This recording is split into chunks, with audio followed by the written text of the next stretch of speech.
Hello നമസ്കാരം, ഞാൻ mini. എല്ലാവർക്കും മിനിസ് ലൈഫ് സ്റ്റൈലിലേക്ക് സ്വാഗതം. അപ്പം ഇന്നത്തെ നമ്മുടെ വീഡിയോ എന്ന് പറഞ്ഞാൽ മാർച്ച് മാസത്തിലെ കൃഷിയെക്കുറിച്ചാണ്. അപ്പം സമയം ഒരുപാട് അതിക്രമിച്ച് പോയിട്ടുണ്ട്.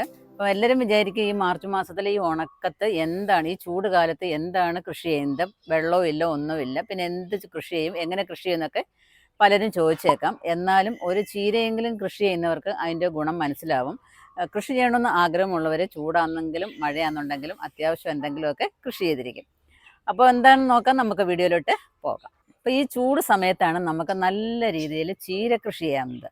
പലതരത്തിലുള്ളതായ ചീരകൃഷി നമുക്ക് ഫെബ്രുവരി മാർച്ച് ജനുവരി മുതലുള്ളതായ മാസങ്ങളിൽ കൃഷി ചെയ്തവർക്ക് നന്നായിട്ട് ഇപ്പം ചീരകൃഷി വിളവെടുക്കാനും അതേപോലെ തന്നെ വിൽക്കേണ്ടവർക്ക് വിൽക്കാനും അതല്ല നമ്മുടെ കറികൾക്ക് ആവശ്യമായിട്ടാണ് നടുന്നതെന്നുണ്ടെങ്കിൽ അങ്ങനെ ചെയ്യാനും പറ്റിയ സമയമാണ് മെയ് മാസം വരെ. അപ്പോൾ ഇനിയും ചീരകൃഷി ചെയ്യാത്ത ആരെങ്കിലും ഉണ്ടെങ്കിൽ ഇനി പെട്ടെന്ന് തന്നെ ചീരകൃഷി ചെയ്യാനായിട്ട് ശ്രമിക്കാം.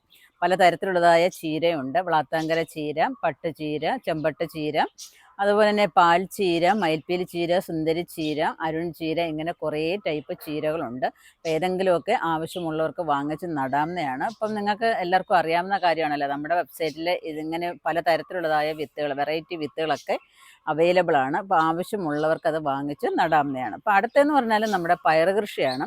പയർ കൃഷി നമുക്ക് സീസണോ കാര്യങ്ങളോ ഒന്നും നോക്കാതെ തന്നെ നമുക്ക് പയർ കൃഷി ചെയ്യാവുന്നതാണ്. ഇപ്പം വീട്ടിൽ വെള്ളത്തിൻ്റെ ഷോർട്ടേജൊക്കെ ഉണ്ടെങ്കിൽ തന്നെയും നമ്മുടെ കിച്ചണിൽ നമ്മൾ ഉപയോഗശൂന്യമായിട്ട് ഉപയോഗിച്ച് കളയുന്നതായ വെള്ളമൊക്കെ ഉണ്ടെങ്കിൽ നമ്മളത് കളക്ട് ചെയ്ത് വെച്ചിട്ട് നമ്മുടെ ചെടികൾക്കൊക്കെ കൊണ്ടുവന്ന് ഒഴിക്കാമെന്നുണ്ടെങ്കിൽ നമുക്ക് ഒരു പരിധി വരെ നമുക്ക് പച്ചക്കറി കൃഷിയൊക്കെ ചെയ്യാനായിട്ട് സാധിക്കും.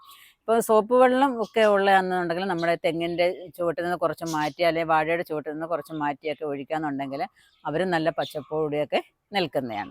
ഇപ്പം വിഷുവിന് വേണ്ടിയിട്ട് കണിവെള്ളരിയൊക്കെ നട്ടിട്ടുള്ളവർക്കും അതും നല്ല രീതിയിൽ ഇനി നടാനുള്ളവർക്കും നടാം. എന്ന് വെച്ചാൽ ഇനി ഇപ്പം നമുക്ക് വിഷുവിന് വിളവെടുക്കാൻ പറ്റിയെന്ന് വരത്തില്ല എങ്കിൽ തന്നെയും അത്യാവശ്യം നമുക്ക് മുന്നോട്ട് നമുക്ക് വിളവെടുക്കാനായിട്ട് സാധിക്കും. വെള്ളരി വർഗ്ഗത്തിൽപ്പെട്ട എല്ലാം നമുക്ക് നടാവുന്നതാണ്. അപ്പം നല്ലൊരു തടമൊക്കെ ഒരുക്കിയിട്ട് അതിനകത്ത് അടിവളമായിട്ട് ചാണകമോ അതുപോലെ കോഴിവളമോ ആട്ടിൻ കാഷ്ടമോ ഒക്കെ കൊടുത്തതിന് ശേഷം നല്ലതുപോലെ കൊത്തി ഇളക്കിയൊക്കെ ഇട്ട് വെള്ളമൊക്കെ നനച്ചിട്ടതിന് ശേഷം നമ്മൾ വിത്തുകളൊക്കെ പാകുക എന്നുണ്ടെങ്കിൽ നല്ല രീതിയിൽ അവർ വളർന്നു വരികയും നമുക്ക് നല്ല രീതിയിൽ വിളവ് തരികയും ചെയ്യും. എന്നിട്ട് ഇടയ്ക്കിടയ്ക്കൊക്കെ നമ്മൾ അതിനകത്ത് വളമൊക്കെ ഇട്ട് കൊടുക്കുകയും മണ്ണടുപ്പിക്കുകയൊക്കെ ചെയ്ത് കൊടുക്കുക, വെള്ളമൊക്കെ ഒഴിച്ചു കൊടുക്കുക.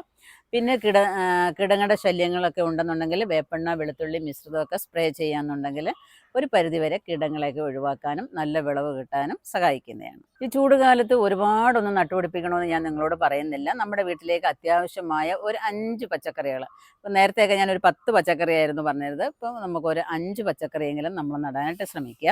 പിന്നെ എന്ന് പറഞ്ഞാൽ അത്യാവശ്യം വേണ്ടതായ പച്ചമുളക് നമ്മൾ നടുകയെന്നുണ്ടെങ്കിൽ നമ്മൾ ഒരുപാട് സൂര്യപ്രകാശം കിട്ടുന്നതായ സ്ഥലത്ത് പച്ചമുളക് നടാതെ ഒരു ഭാഗികമായിട്ട് വെയിൽ കിട്ടുന്നതായ സ്ഥലത്ത് പച്ചമുളകിനെ നടുകയെന്നുണ്ടെങ്കിൽ, തൈകളെ നടുകയെന്നുണ്ടെങ്കിൽ നമുക്കതിൽ നിന്ന് നല്ലതുപോലെ വിളവെടുക്കാനായിട്ട് സാധിക്കും. ഇപ്പോൾ ഒരുപാട് വെയിലുള്ള സ്ഥലത്ത് നമ്മൾ മുളക് കൊണ്ട് നട്ടാൽ അതിന് കുരുടിപ്പും അതുപോലെ വെള്ളിച്ച ശല്യമൊക്കെ ഒരുപാടായിരിക്കും. അപ്പോൾ ഇത്തരം കാര്യങ്ങളൊക്കെ ഒന്ന് ശ്രദ്ധിക്കുക. പിന്നെ നമ്മുടെ വീട്ടിൽ അത്യാവശ്യം ജൈവ സ്ലറിയൊക്കെ ഉണ്ടാക്കി വെക്കാമെന്നുണ്ടെങ്കിലും അതുപോലെ കിച്ചണിലെ വേസ്റ്റ് നമ്മൾ വെള്ളത്തിലിട്ടിട്ട് ഒരു 3 ദിവസം കൂടുമ്പോൾ അത് ഒഴിച്ചു കൊടുക്കാമെന്നുണ്ടെങ്കിൽ, ഒരുപാട് ദിവസം നമ്മൾ വെച്ചുകൊണ്ടിരിക്കരുത്. എന്ന് വെച്ചാൽ അത് അടുത്തുള്ളവർക്കൊന്നും നിൽക്കാൻ വയ്യാത്ത സ്മെല്ലായിരിക്കും. അപ്പോൾ ഒരു 3 ദിവസമൊക്കെ നമ്മൾ വേസ്റ്റ് വെള്ളത്തിലിട്ട് അഴുകിയിട്ട് നമ്മൾ ഇതിൻ്റെയൊക്കെ ചുവട്ടിൽ ഡൈല്യൂട്ട് ചെയ്ത് ഒഴിച്ചു കൊടുക്കാമെന്നുണ്ടെങ്കിൽ ഏറ്റവും നല്ലതായിരിക്കും.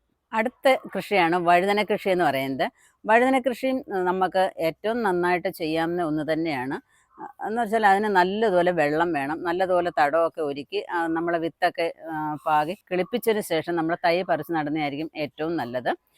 അത് നല്ല ആരോഗ്യമുള്ള തൈകളെ നമ്മൾ പറിച്ച് മാറ്റി നടാനായിട്ട് ശ്രമിക്കുക. എന്നിട്ട് ആരോഗ്യമുള്ളതിനെ നമ്മൾ നല്ല ഈ നേരത്തെ പറഞ്ഞതുപോലെ തന്നെ നല്ല തടം ഒരുക്കി അതിനകത്ത് അടിവളം ഒക്കെ കൊടുത്തതിന് ശേഷം വേണം നമ്മൾ ഇതിനെ പറിച്ച് നടാനായിട്ട്.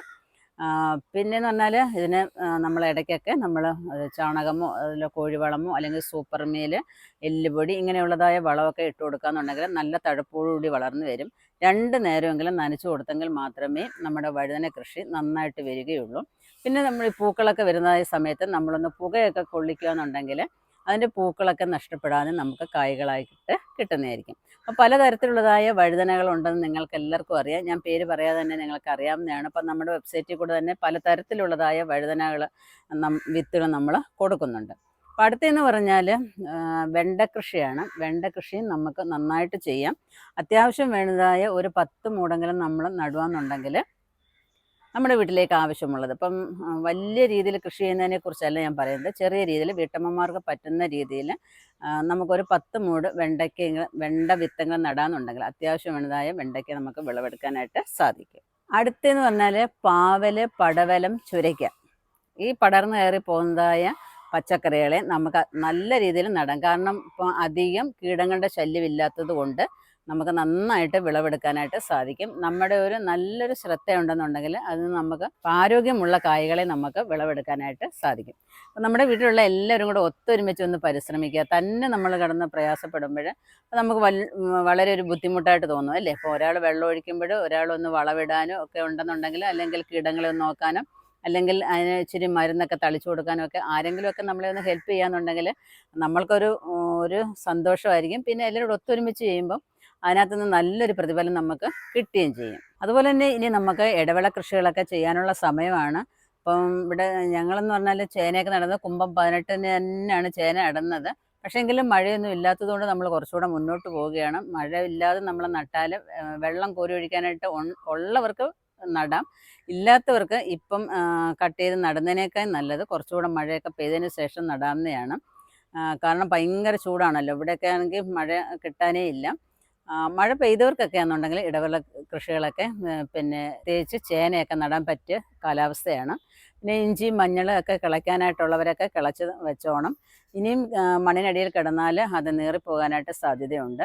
ഇനി മണ്ണൊക്കെ ഒരുക്കിയൊക്കെ ഇടാമെന്നുണ്ടെങ്കിൽ ഗ്രോ ബാഗിനകത്തൊക്കെ ഇഞ്ചിയും മഞ്ഞളും ഒക്കെ നടുന്നവർക്ക് ഗ്രോ ബാഗിനകത്തൊക്കെ നടാവുന്നതാണ്. അപ്പം വിഷുവിനൊക്കെ നല്ല വിളവൊക്കെ എടുക്കണം. അതുപോലെ തന്നെ നമ്മളെ കണിയൊക്കെ ഒരുക്കണമെന്നുണ്ടെങ്കിൽ എല്ലാവരും കൂടെ നന്നായിട്ട് പരിശ്രമിച്ചെങ്കിലേ പറ്റത്തുള്ളൂ. അതല്ലാന്നുണ്ടെങ്കിൽ കടയിൽ നിന്ന് നമുക്ക് എന്ത് വേണമെന്നുണ്ടെങ്കിൽ നമുക്ക് വാങ്ങിച്ചൊക്കെ കണിയൊക്കെ വയ്ക്കാം. എന്നാലും നമ്മുടെ സ്വന്തം പറമ്പിൽ നിന്ന് നമ്മൾ സ്വന്തമായിട്ട് നട്ട സാധനങ്ങളൊക്കെ കൊണ്ട് ഒരു കണി ഒരുക്കുക എന്ന് വെച്ചാൽ അത് വളരെ സന്തോഷമുള്ള ഒരു കാര്യമാണ്. അപ്പോൾ എല്ലാവരും നല്ലതുപോലെ പരിശ്രമിക്കുക.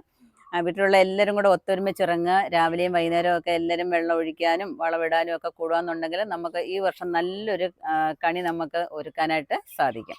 ഇതിനോടൊപ്പം തന്നെ പറയാനുള്ളത്, എല്ലാവർക്കും ഇപ്പം നോമ്പിൻ്റെ സമയമാണ്. എല്ലാവരും വെജിറ്റേറിയനൊക്കെ കഴിക്കുന്ന ഒരു സമയമാണ്. ആരോഗ്യമൊക്കെ മെയിൻറ്റെയിൻ ചെയ്യാൻ പറ്റിയൊരു സമയമാണ്. അപ്പം ചീര, അതേപോലെ തന്നെ പച്ചക്കറി വർഗ്ഗങ്ങൾ എല്ലാം ഒക്കെ നമ്മുടെ പറമ്പിൽ തന്നെ ഉണ്ടെങ്കിൽ അത് നമ്മുടെ ആരോഗ്യത്തിന് ഏറ്റവും നല്ലതായിരിക്കും. പുറത്തുള്ള പച്ചക്കറികൾ വാങ്ങിച്ച് കഴിക്കുന്നതിനേക്കാൾ നല്ലത് നമ്മുടെ വീട്ടിൽ തന്നെയുള്ളതായ പച്ചക്കറികളൊക്കെ, ചീരയൊക്കെ കഴിക്കുക എന്നുണ്ടെങ്കിൽ എന്താണ് നമ്മുടെ ശരീരത്തിന് ഏറ്റവും ഗുണം ചെയ്യുന്നതായ ഒന്ന് തന്നെയാണ് ഈ പച്ചക്കറി വർഗ്ഗങ്ങൾ. അപ്പോൾ എല്ലാവരും കൃഷി ചെയ്യാനായിട്ട് ശ്രമിക്കാം. ആരും പുറകോട്ട് പോകാതെ ഇരിക്കുക.